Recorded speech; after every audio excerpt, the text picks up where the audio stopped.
बीखा फकीरी कठन है लोकां भाणे खेल, झूगा फूकना अपना तां साहब का मेल।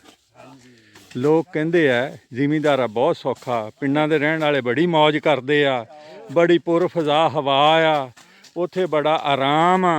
हाँ जी, मौजां आ, ਇਹ 'ਚ कोई शक नहीं। अल्लाह का शुक्र है सानू बड़ियां मौजां पिंडां 'च रहण वालियां नूं, सानू हवा भी सोहनी मिलदी आ, सानू खुराक भी खालस मिलदी आ।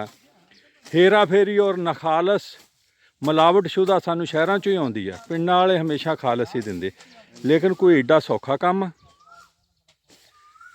सवेरे उठना जिमीदार ने, उठ के अपने डंगरां नूं पट्ठे पाने, उन्हां नूं पानी पिलाना, उन्हां दा गोहा भरे करना, उन्हां दीयां धारां चोणियां, चो के फिर पट्ठे बनाने, फिर फसलां बीजणियां, फसलां नूं पानी लाना, पानी लाण वास्ते वाटर चैनल जिन्हां नूं खाले कहंदे आ, वो खालने। ए देखो किन्ना किन्ना गंद आ, बंदियां दा हाल देख लो, ये सवेर दे लगे हालों बेहाल हो गए।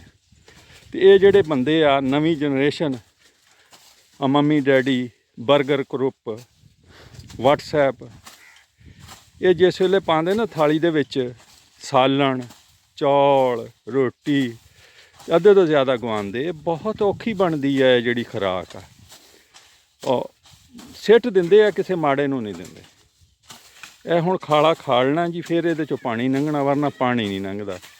इस वास्ते वो क्या वेली ना बहुत कुछ करदी रहो, खाली भांडा भरदी रहो। बंदा वेला नहीं रह सकदा, कुछ ना कुछ हीले रिजक बहाने मौत, हीला करना ही पैंदा। ए मुंडे हुण सवेर दे लगे आ, हजे इन्हां ने पट्ठे वड्ढणे आ, फिर वो पाने आ। काश्तकार दा ना दिन चढ़दा ना रात, 24 घंटे की ड्यूटी है, ना इनू कोई छुट्टी है, ना इनू कोई इंटरटेनमेंट आ, ते ना इनू कोई सहूलत आ। हुण गौरमेंट ने खालियां ते सबसिडी दित्ती है, लेकिन सबसिडी भी कोई एडा सौखा काम नहीं, विच कंट्रीब्यूशन काश्तकार नूं करनी पैंदी है। ते जे काश्तकार कोल इन्ने पैसे होण ते क्या बातां आ, फसलों के जोड़े आ रेट नहीं मिलते, जे मिल जाण तो आड़ती पैसा नहीं दिंदा, खादां जिहड़ियां समानां नूं छूहण डईयां। चलो करोना तो रब वालों आई है तो मुक जाऊगी। इन्हां लोगों का ख्याल करना चाहिए। ये तुहानूं खुराक दिंदे आ, इस वेले सारे काम बंद हो गए दुनिया दे, लेकिन जिमीदार का काम बंद नहीं होया। ये रिजक बीज रहा, रिजक उगा रहा, रिजक बना रहा, काम कर रहा। दिल साडा भी करदा कि असी भी आराम करिए, करोना सानू बनावे, लेकिन मजबूरी बन गई है।